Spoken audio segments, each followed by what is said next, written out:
Bom dia a todos. Daqui a pouco nós vamos iniciar mais um estudo da nossa escola dominical. Agora nós começamos uma série nova que tem por título Fé Cristã Autêntica.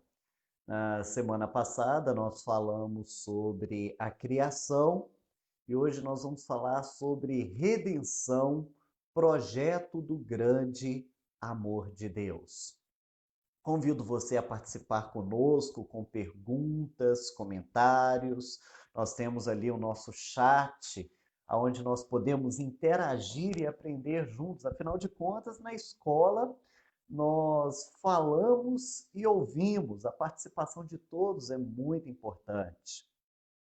O texto base é o texto de João, capítulo de número 3, a partir do verso de número 16.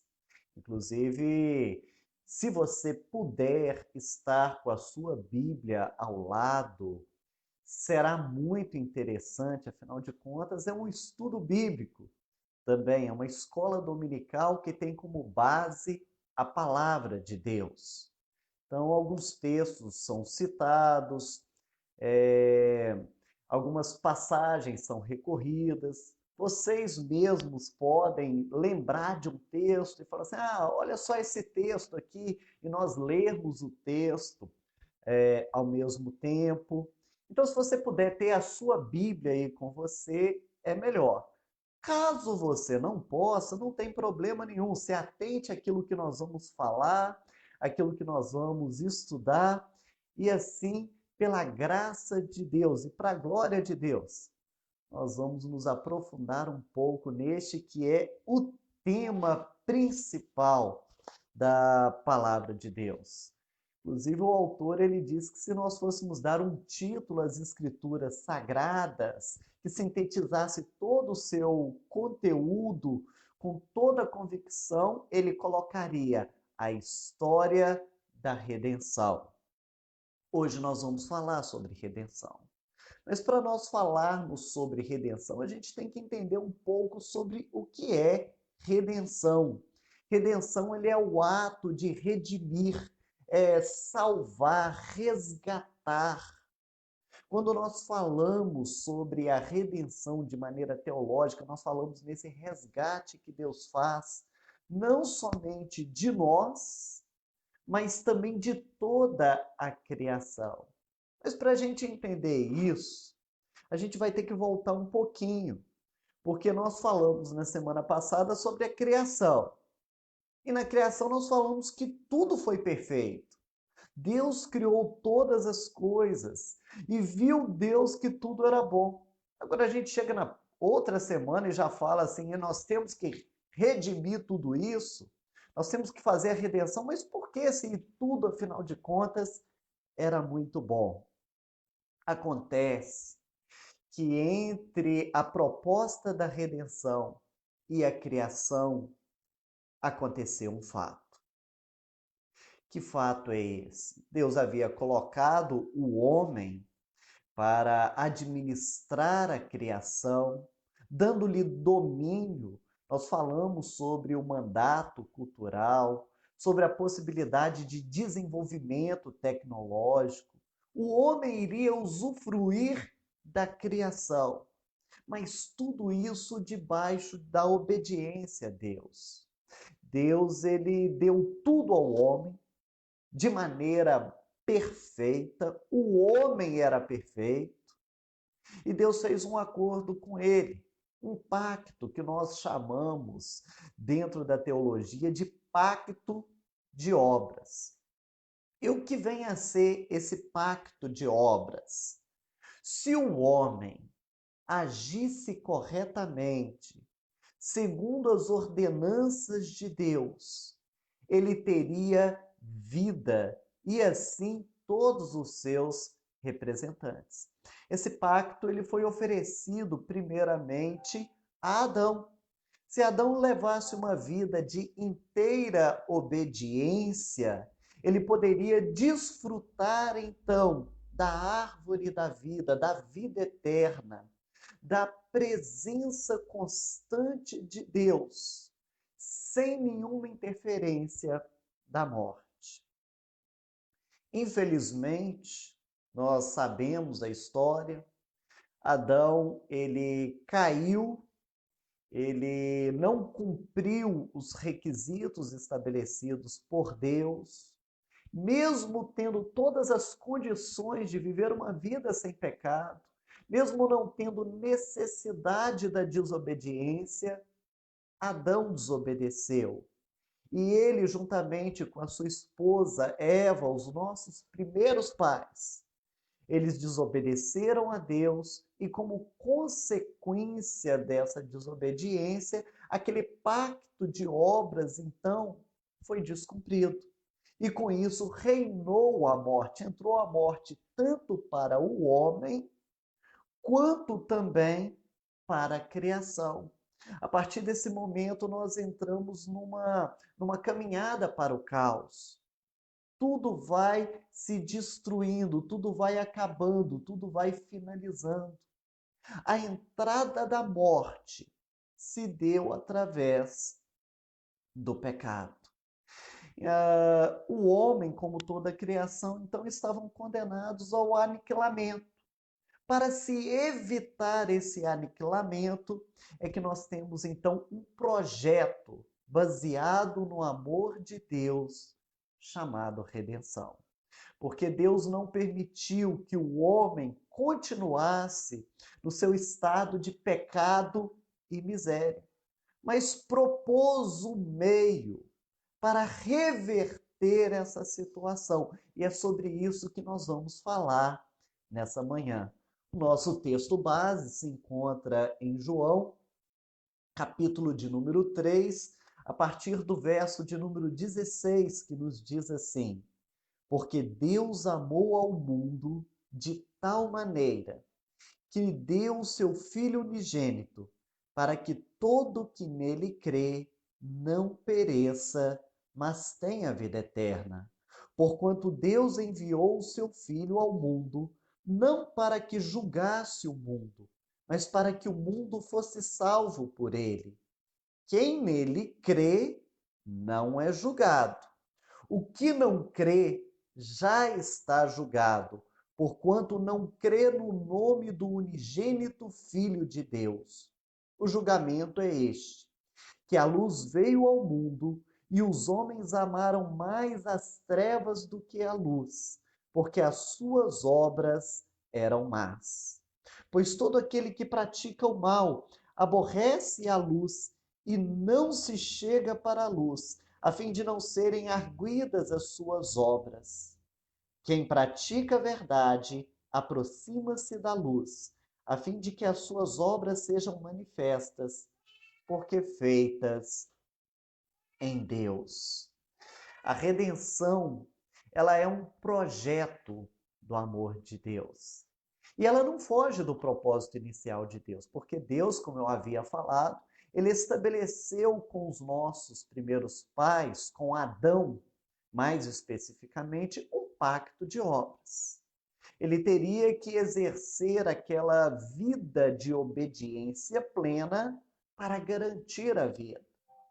Como ele falhou na sua missão, ele descumpriu o pacto, a morte então passou para ele e para todos os seus descendentes. E por que isso? A gente tem que entender que quando Deus fez aquele pacto com Adão, na verdade, o pacto feito com Adão foi um pacto feito com a humanidade. Adão, naquela ocasião, ele era a representação da humanidade. Era o que tinha da espécie humana. Então, o sucesso de Adão seria o sucesso da humanidade. O fracasso de Adão também seria o fracasso da humanidade.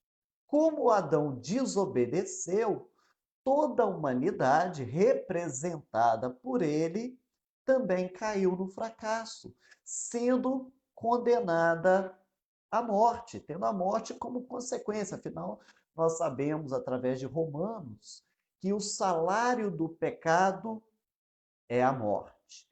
E a morte em alguns níveis. Primeiro, a morte física, que nós conhecemos bem. Todo dia nós vemos aí casos de morte, e ela nos machuca, nos incomoda. Inclusive, deixa eu abrir um parêntese para dizer algo. Você já parou para pensar que, por mais comum que seja a morte, nós nunca nos conformamos com ela? Todos os dias morre alguém. Nós já tivemos, infelizmente, experiências de luto com os nossos familiares. E nós sabemos também que, se o Senhor Jesus não voltar antes, nós morreremos, os nossos entes queridos morrerão. Mas mesmo sendo uma coisa tão clara e tão comum, nós sofremos. Vocês já pararam para pensar por que nós sofremos tanto diante da morte? Mesmo já estando habituado com ela. E eu falo isso porque o ser humano é um ser de adaptação. Nós nos acostumamos, nós nos adaptamos às situações. Quando nós lidamos muito com uma situação, ela se torna comum e a gente nem repara tanto. Um exemplo que eu gosto de dar, eu fui criado no Alto Caparaó. E o Alto Caparaó é belíssimo.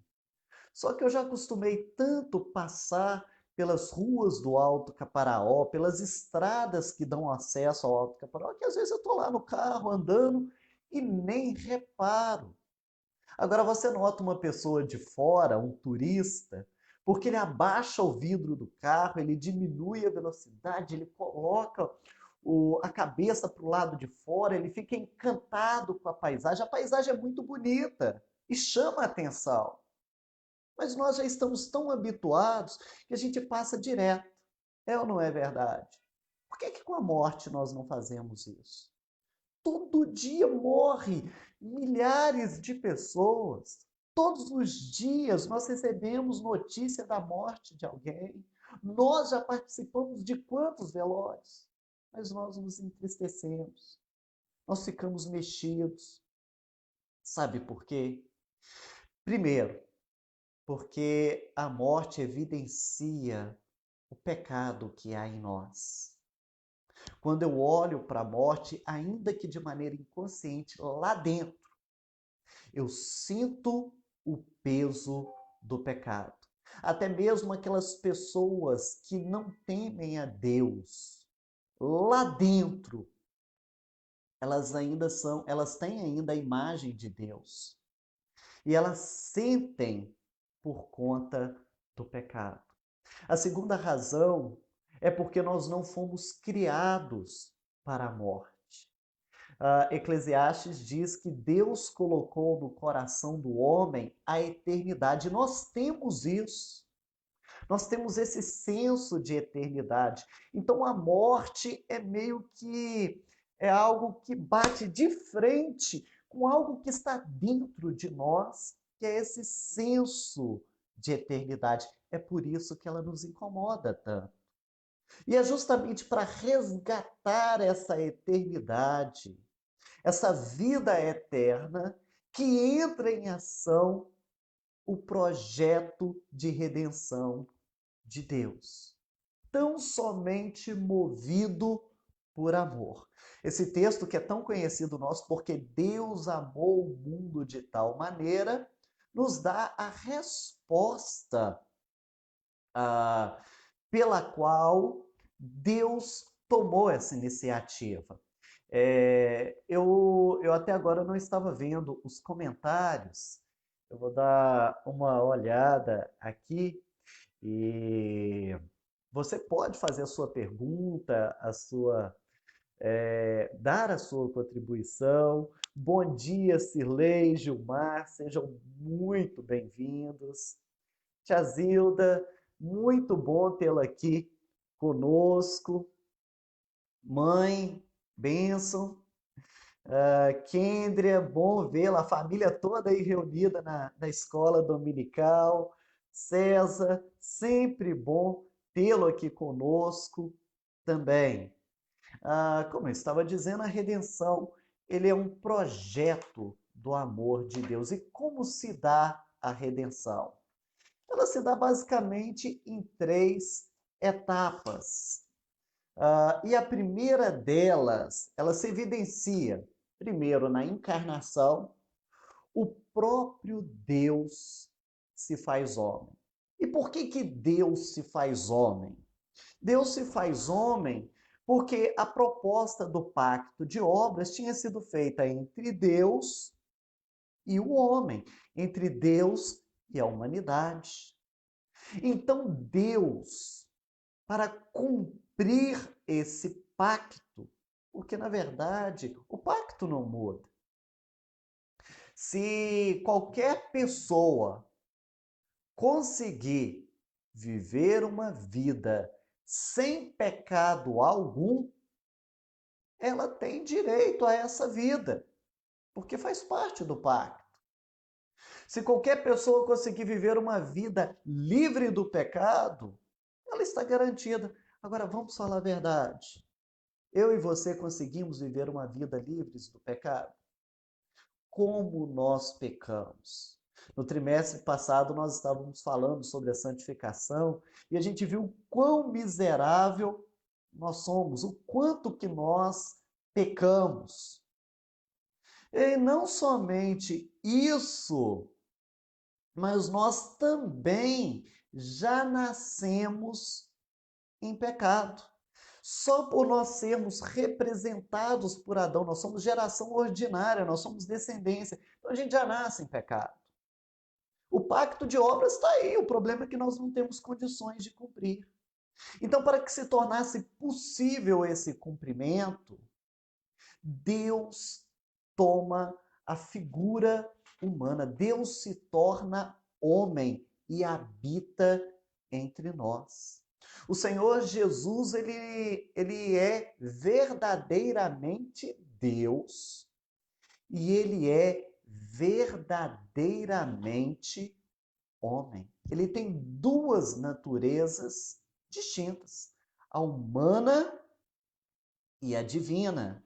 Ficou bem claro isso? Por que que ele faz isso? Porque havia necessidade de uma representação da humanidade. Então Jesus, ele se encarna, Deus se encarna para tomar a figura humana.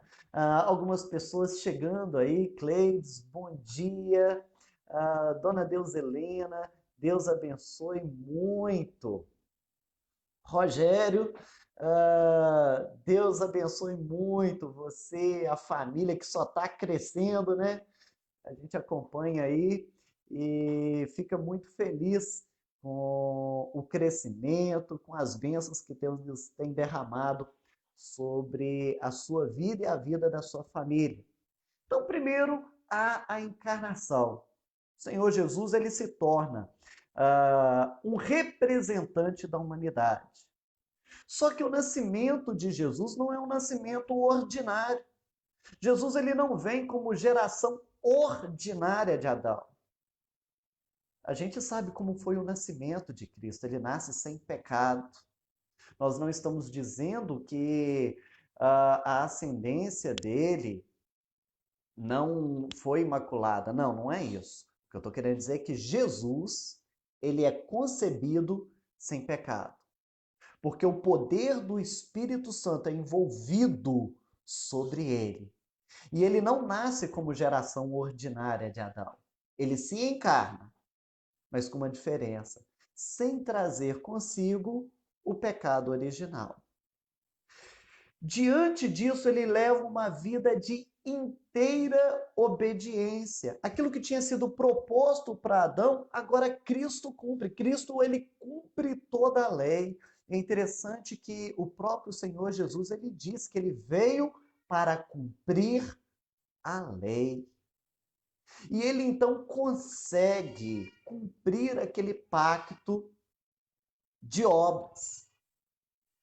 Mas a solução ainda não tinha sido dada. Ele nasceu, ele se tornou um representante da humanidade, ele viveu uma vida de inteira obediência, mas a dívida ainda estava no ar. O que o primeiro Adão fez ainda está valendo. O pecado ainda tinha que ter o seu preço quitado. E é por isso, então, que não somente nós temos a encarnação de Cristo e a sua obediência, como nós temos também a crucificação. O amor de Deus como um projeto da redenção se concretiza de forma efetiva na cruz, na crucificação. Ali é que Cristo estava pagando não pelos seus pecados, mas pelos meus pecados, pelos nossos pecados. Porque se ele vive uma vida sem pecado, ele não merecia a morte, como eu e você merecemos.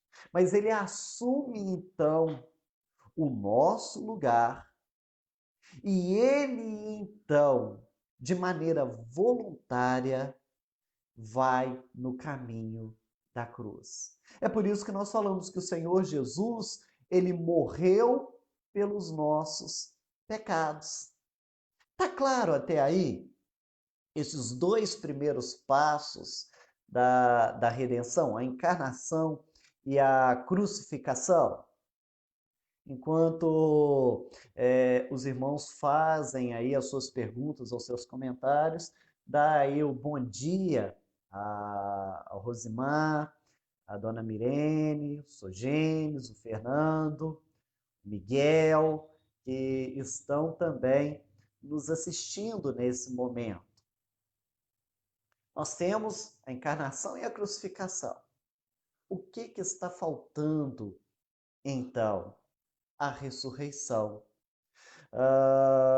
Paulo, ele escrevendo aos Coríntios, ele diz assim: e se Cristo não ressuscitou, é vã a vossa fé, e ainda permaneceis nos vossos pecados. Inclusive, a palavra de Deus também nos diz que ele ressuscitou para a nossa justificação. O projeto de Deus, ele se conclui na ressurreição. E por que se conclui na ressurreição? O clímax é a crucificação. Inclusive, quando eu estava ainda como aspirante ao ministério, acho que nem aspirante ainda ao ministério, o reverendo Carlos, ele me emprestou um livro que até hoje me marca profundamente. Se alguém tiver oportunidade, leia esse livro, que é um livro fantástico do John Stott, chamado A Cruz de Cristo. E nele fala-se que o principal projeto de Cristo era a sua morte. Ele nasceu para morrer. O seu objetivo era morrer. Inclusive, o Evangelho de João, Jesus, por muitas vezes fala: ainda não é chegada a minha hora. Ainda não é chegada a minha hora. Agora é chegada a minha hora. E que hora era essa que ele fala durante todo o seu ministério? Era a hora da sua morte, em que ele pagaria o preço pelos nossos pecados. Ali foi consumado todo o projeto de Deus. Então, por que a ressurreição ela é importante? Na verdade, a ressurreição ela é o atestado de aprovação da obra de Cristo. É mais ou menos parecido como quando você faz uma prova. Você pega a prova, você realiza aquela prova. Suponhamos que você tenha feito a prova na sexta-feira. E ali eu preenchi a prova, acabou. Terminou o momento da prova, você não pode acrescentar mais nada. O que foi feito, foi feito. O que não foi feito, não tem como fazer mais. Depois que você faz a prova, então vem uma banca examinadora, vai olhar a sua prova, vai examinar a sua prova e, mediante então aquilo que você já fez, virá o resultado, aprovado ou reprovado. Aí imagine que o resultado sairia na internet no domingo. Então, no domingo, você vai lá, pesquisa na página da banca examinadora e você vê então o seu nome na relação dos aprovados. E ali, então, você sabe, fui aprovado. Na verdade, você fez a prova na sexta-feira, mas você teve a confirmação no domingo. A crucificação e a ressurreição de Cristo passa por esse mesmo processo. A ressurreição é o selo da aprovação. É por isso que o fato de Cristo ter ressuscitado nos dá esperança, nos enche de expectativas. Porque se Cristo ressuscitou, a nossa fé não é vã. Todo o projeto de Deus, ele foi feito e realizado com sucesso. A morte já não tem mais domínio. Aquilo que era o salário do pecado, então foi quitado, porque a morte já não mais existe. E da mesma forma como Cristo ressuscitou, nós ressuscitaremos um dia. E nós então entendemos Cristo como primícia dos que dormem. Essas são então as evidências da redenção. Bom dia, Kênia. Deus abençoe o Dinaldo, a Aninha, o Guilherme. O ponto de número 2 da nossa lição vai falar sobre a redenção como um projeto de dimensão universal. O versículo que nós lemos diz assim: porque Deus amou ao mundo de tal maneira. E com isso nós devemos entender que o projeto de Deus não estava limitado a um povo, a um grupo de pessoas, mas é um projeto universal. Inclusive, é um projeto que tem uma extensão até maior, porque o projeto de redenção de Deus, a dimensão da redenção de Deus, ela não se limita somente aos seres humanos, mas a toda a criação. Se não, vejamos, Romanos, capítulo de número 8, aonde o apóstolo Paulo, ele fala sobre isso. Versículo 19. A ardente expectativa da criação aguarda a revelação dos filhos de Deus, pois a criação está sujeita à vaidade, não voluntariamente, mas por causa daquele que a sujeitou, na esperança de que a própria criação será redimida do cativeiro da corrupção. Porque sabemos que toda a criação a um só tempo geme e suporta angústias até agora. E não somente ela, mas também nós, que temos as primícias do Espírito, igualmente gememos em nosso íntimo, aguardando a adoção de filhos, a redenção do nosso corpo. Ou seja, esse projeto de redenção, ele se estende também para a criação de Deus. Tudo aquilo que nós falamos na semana passada há de ser restaurado. Inclusive, quando nós falamos sobre esse projeto de Deus, nós estamos falando de algo futuro. E é lógico que muito daquilo que nós falamos é especulação, porque nós ainda não experimentamos, nós ainda não chegamos nesse ponto da história. Eu digo isso porque eu não sei dizer para vocês de maneira precisa como será o novo céu e a nova terra. Uma coisa eu acredito, que não vai ser aquele pasto verdinho, com um monte de gente de roupa branca tocando harpinha, sentado com um riachozinho correndo. Nem vai ser mais ou menos aquilo que aquela novela da Globo, A Viagem, mostrava. Acho que vai ser muito mais do que isso.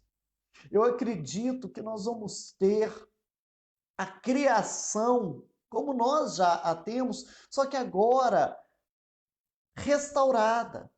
E o homem agora vai viver livre da influência do pecado. Agora, existe uma condição para isso. A redenção ela é um projeto universal de Deus. Diz aqui para que todo aquele que nele crê não pereça, mas tenha a vida eterna. É para todo mundo. Só que tem um detalhe muito importante que a gente tem que deixar bem claro.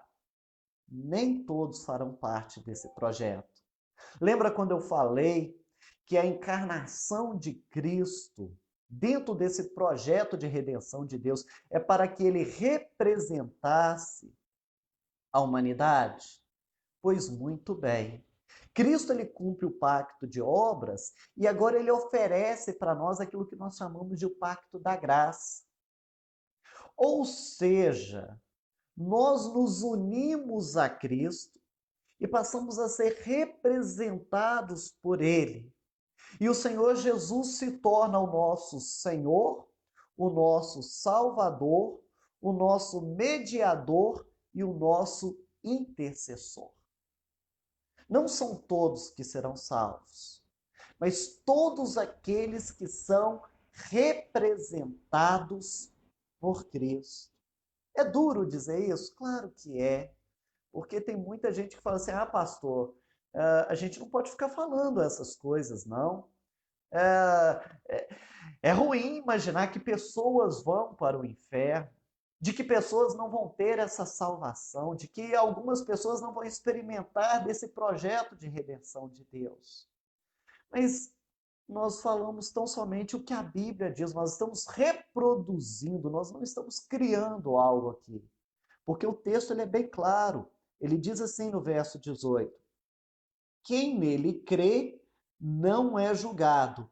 O que não crê já está julgado, porquanto não crê no nome do unigênito Filho de Deus. E eu vou falar mais uma coisa que pode parecer pesada aqui, mas não sou eu que estou falando, é a Bíblia que está falando.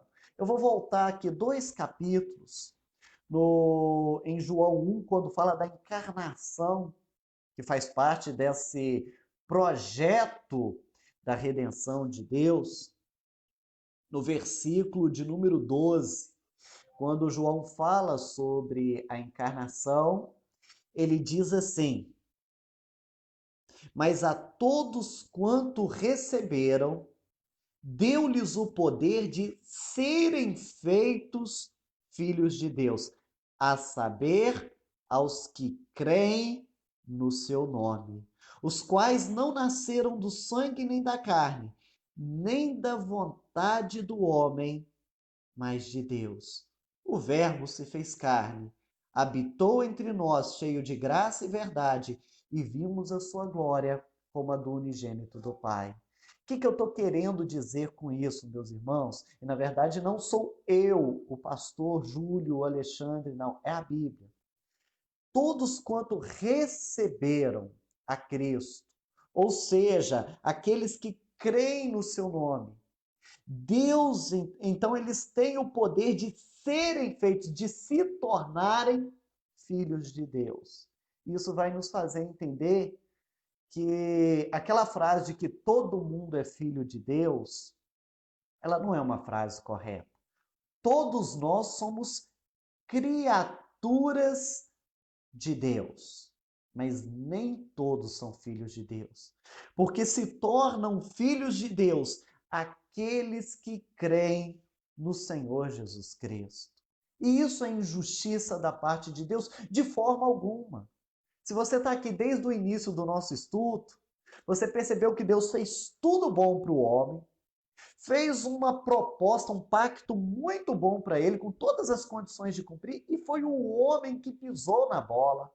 Deus poderia ter deixado o homem no seu estado de pecado e miséria, no seu estado de morte, e ter aniquilado ali todas as coisas. Mas o amor de Deus é tão grande que ele cria um projeto de redenção.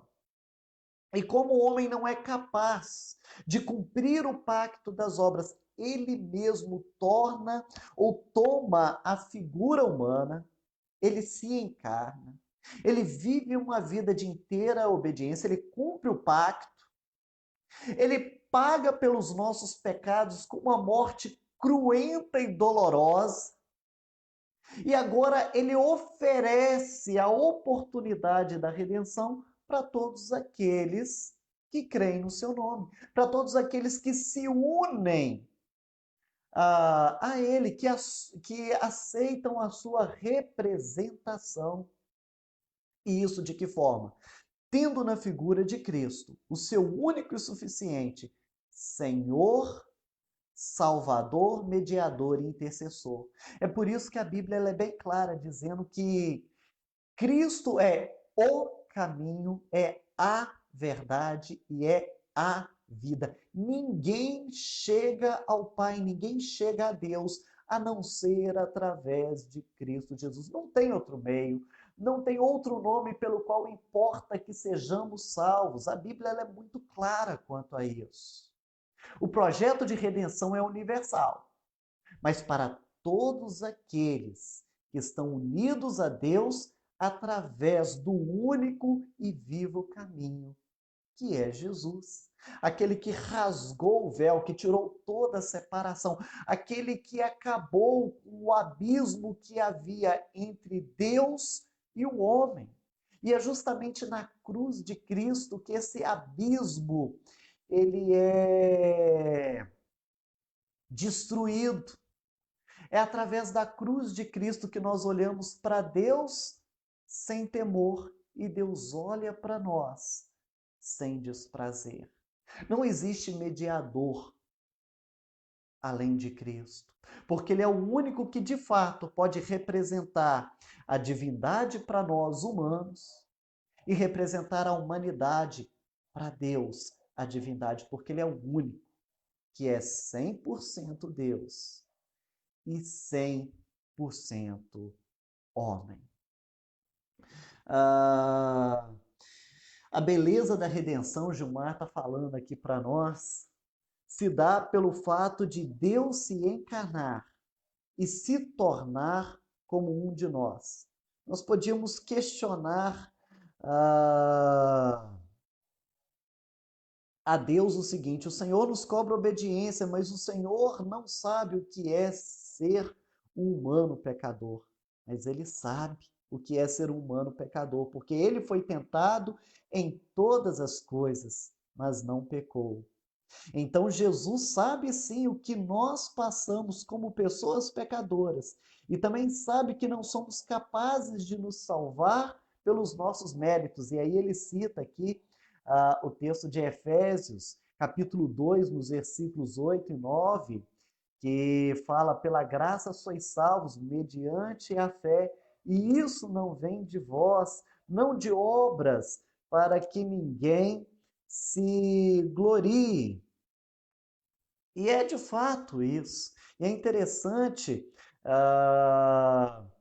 Gilmar, nesse seu comentário, que realmente o autor de Hebreus ele também fala que nós não temos sumo sacerdote que não possa se compadecer de nós, porque ele experimentou das nossas dores, com a única diferença: ele não pecou, mas ele também foi tentado. Ele também passou pelo que nós passamos. Então ele se compadece de nós, inclusive quando a gente fala assim, a gente precisa de um intercessor, de alguém que realmente nos entenda, de alguém que realmente nos ame. Olha, não existe ninguém que te ama mais, ninguém que te entenda mais do que Cristo, porque ele foi humano e ele foi até as últimas consequências, e ele passou por tudo o que tinha de passar, por mim e por você. Pode ter certeza da sua mediação e da sua intercessão. Aí a Cirlei coloca ali: nem olhos viram, nem ouvidos ouviram o que Deus tem preparado para os salvos. Sendo assim, tudo que pensamos ou imaginarmos como é o céu, não conseguiremos nem chegar perto do que realmente ele é. O céu é herança para os que não se envergonham da cruz de Cristo. É verdade. A gente tem, assim, um vislumbre. A gente vê em parte, mas um dia nós veremos face a face. Muito obrigado, Pai. E a nossa oração é essa. Eu peço essa oração para que a nossa pregação ela seja fiel, porque aqui nós não estamos falando, não é a palavra do Júlio Alexandre. A gente tem que se fazer valer a palavra de Deus. Ei, Daniel, Isabela, vocês aprenderam isso na EBF, né?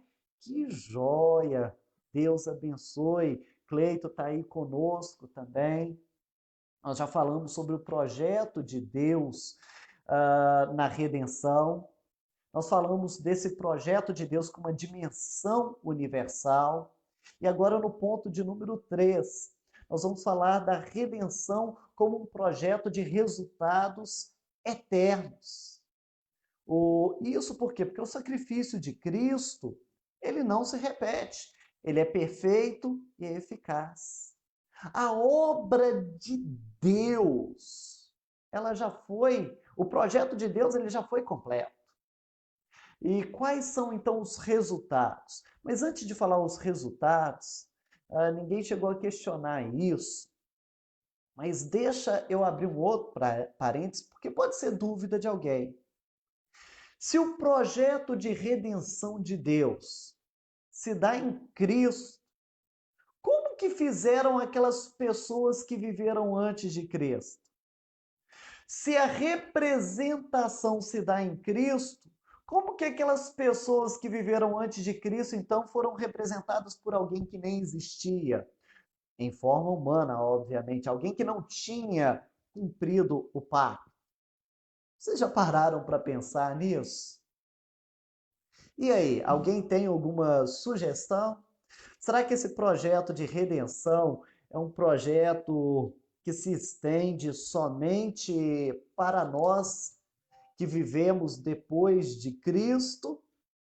Ou esse projeto de Deus, ele se estendeu também antes da vinda de Cristo? O que vocês acham? Eu vou dar um tempo para vocês pensarem acerca disso. Podem colocar no comentário.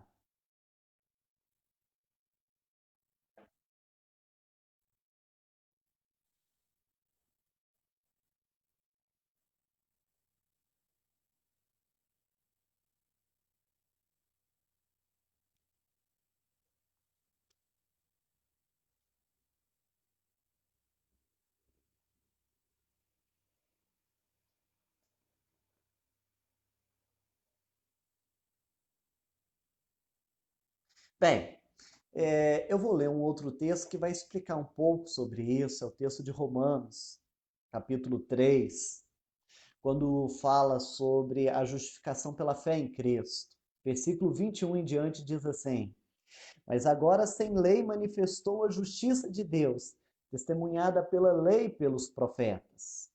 Justiça de Deus mediante a fé em Jesus Cristo para todos e sobre todos, olha só o detalhe, gente, aquilo que a gente falou, sobre todos os que creem, porque não há distinção.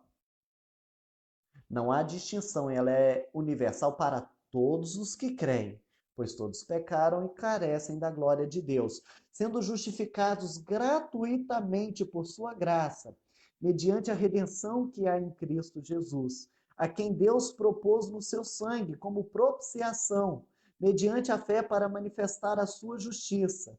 Olha só que interessante o que vem agora. Por ter Deus, na sua tolerância, deixado impunes os pecados anteriormente cometidos, tendo em vista a manifestação da sua justiça no tempo presente, para que ele mesmo, para ele mesmo ser justo e o justificador daqueles que têm fé em Jesus. O que Paulo está dizendo aqui? Que Deus ele deixou impunes os pecados anteriormente o que? Anteriores a Cristo cometido, porque tendo em vista a manifestação da sua justiça. Na verdade, desde Gênesis 3, quando o homem pecou, já havia sido feita a promessa daquele que viria e esmagaria a cabeça da serpente.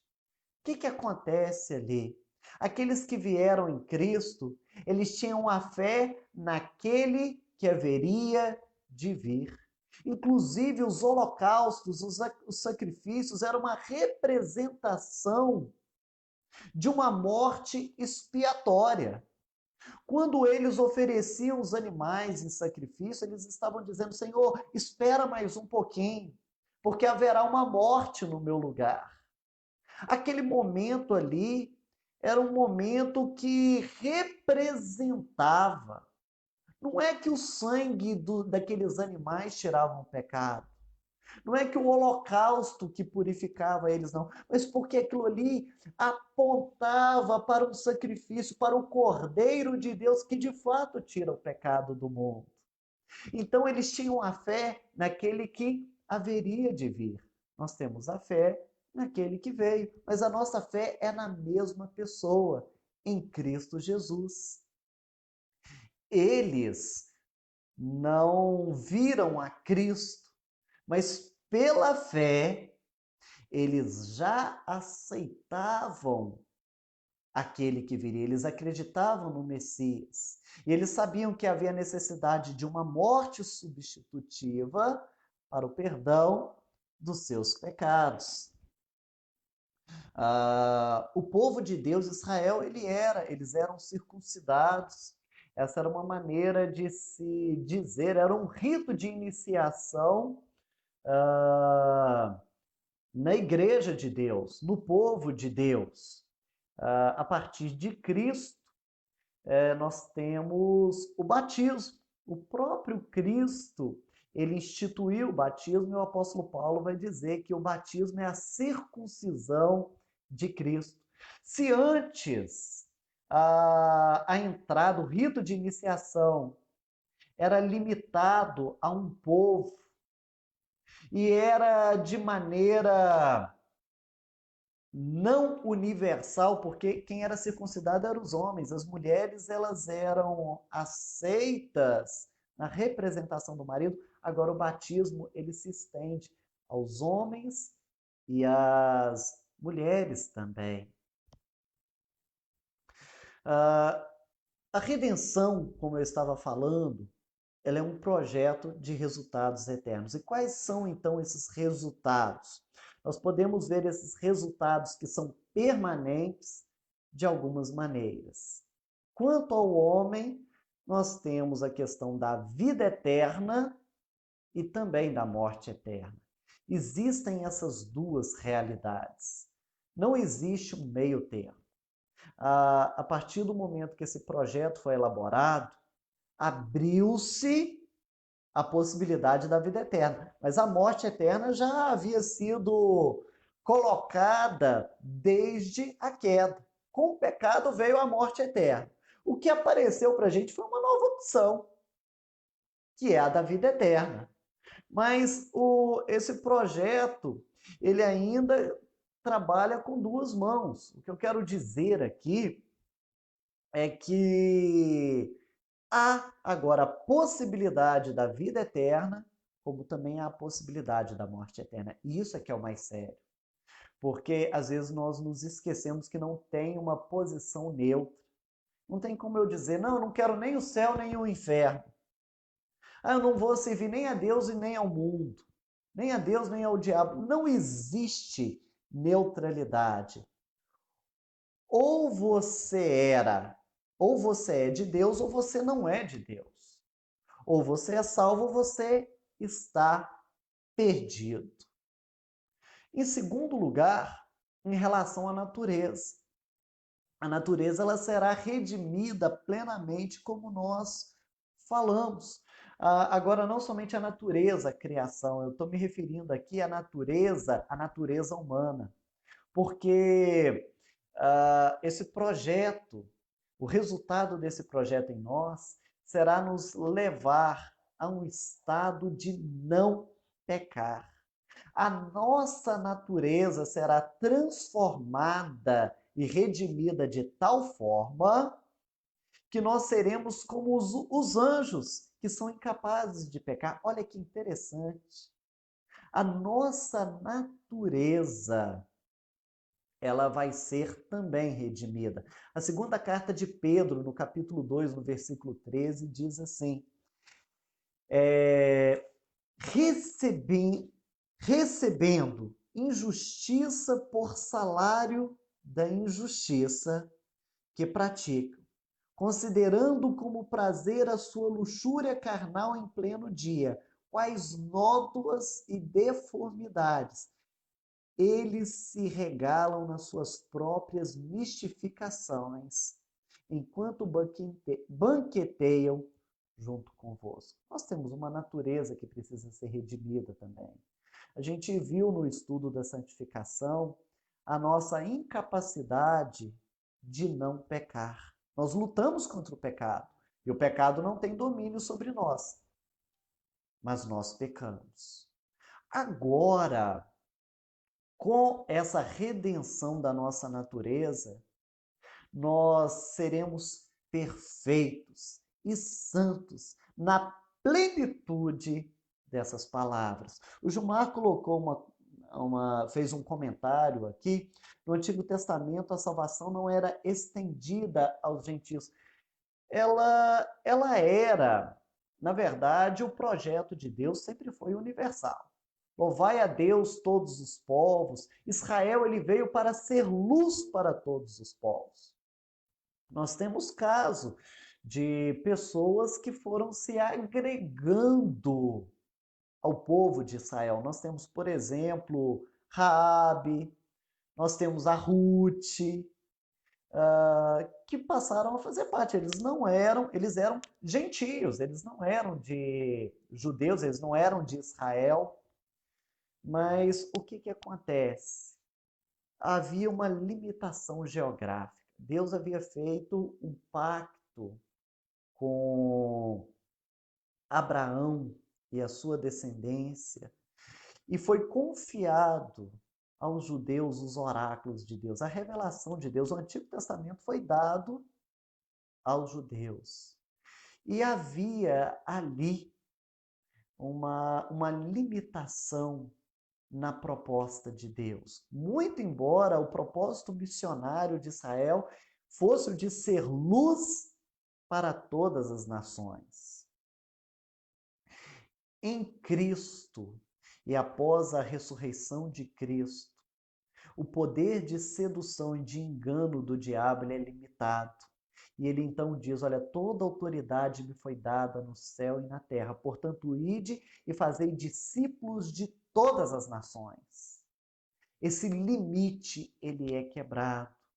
E já não há mais um acordo geográfico, não há mais um acordo com uma nação da carne, mas a todos aqueles que fazem parte da promessa. Esse é o projeto da redenção de Deus. Não sei se ficou explicado, Gilmar. Se não ficou, você pode colocar aí no comentário que a gente esclarece melhor. Se algum irmão também tiver alguma participação, alguma dúvida, o momento é mais que oportuno. Se não, vamos orar ao Senhor nosso Deus, principalmente por essa situação que nós estamos vivendo. Eu não sei quanto a você, mas eu não vejo a hora de estarmos juntos, reunidos na igreja novamente, e a gente vê, pelo menos aqui em Minas Gerais, a situação se apertando, passar logo por essa situação, para que tenhamos o contato com as pessoas como nós gostamos e queremos ter, para que possamos nos reunir novamente na igreja e em outros lugares também. Vamos orar ao Senhor para que tenha misericórdia daquelas pessoas que estão sofrendo por conta dessa epidemia. Nós tivemos essa semana o falecimento de um pastor da casa de oração aqui em Mutum. Eu estou pouco tempo aqui, então não tive a oportunidade de conhecê-lo, mas pelos relatos que eu tive, era uma pessoa muito querida, muito participativa na cidade. Infelizmente, ele foi vítima desse vírus. A sua situação agravou, ele foi levado para Belo Horizonte. Depois de um tempo, ele não resistiu. Então, juntamente com ele, nós temos vários casos. Nós temos aqui a família de um pastor no nosso presbitério, está ele juntamente com a família com o vírus. Eles testaram positivo, graças a Deus, estão bem. Nós vamos estar orando também por essas famílias. E orando de maneira pessoal por cada um de nós. E agradecendo a Deus pela redenção que nós temos em Cristo Jesus. Está aqui o comentário do meu sobrinho. Acabou, tio Xande? Está quase acabando. Aqueles que não puderam assistir tudo, depois vão poder rever a nossa transmissão na nossa página do Facebook. Nós vamos colocar também no nosso canal do YouTube, que é Igreja Presbiteriana do Ocidente. Nós temos essa série de estudos gravados lá, então tem a oportunidade de ver, de rever. Agradeço muito a participação de cada um. Só há dinamismo, só há escola dominical quando há participação. Vamos orar ao Senhor? Senhor amado, Deus eterno, nós agradecemos a Ti por essa oportunidade de meditarmos nos Teus ensinamentos. Te agradecemos, ó Pai, acima de tudo, pela redenção, que é um projeto do Senhor e através do qual nós somos salvos. Obrigado, ó Deus, porque se dependesse de mim eu nunca seria salvo. Mas o teu grande amor e a tua maravilhosa graça me alcançou, como também aos nossos irmãos. Muito obrigado, ó Pai, por Cristo Jesus e pela salvação que nós temos nele. Obrigado a Deus por cada ouvinte, por cada irmão que participou conosco nessa transmissão, pelas famílias que já têm nos acompanhado, que sejam eles também abençoados, ó Deus, especialmente nesse período de contágio tão facilitado, mesmo porque, ó Deus, muitos não podem parar, nós estamos aí numa época de colheita do café e nós necessitamos, ó Pai, do auxílio do Senhor. Tenha misericórdia, ó Pai, dessas pessoas. Sê, ó Deus, em relação à nossa nação, ao nosso estado, à nossa micro-região. Nós estamos sofrendo, ó Deus, por conta do isolamento, por conta dessa epidemia, e nós precisamos do agir do Senhor. Tem, pois, ó Deus, misericórdia de nós. E age, ó Deus, conforme o teu amor e a tua graça. Não tendo como base, ó Deus, a nossa justiça própria, mas sendo fiado, ó Deus, pela tua própria misericórdia.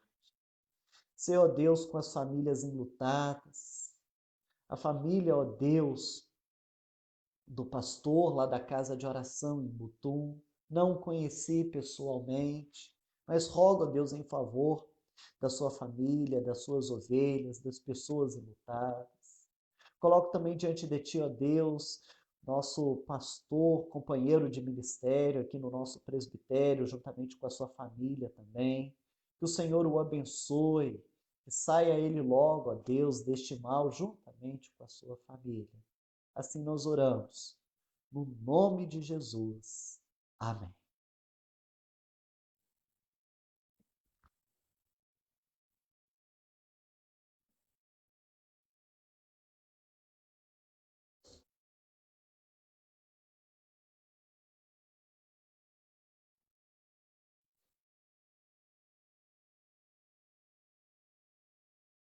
Mais uma vez, obrigado a você que esteve conosco durante essa transmissão.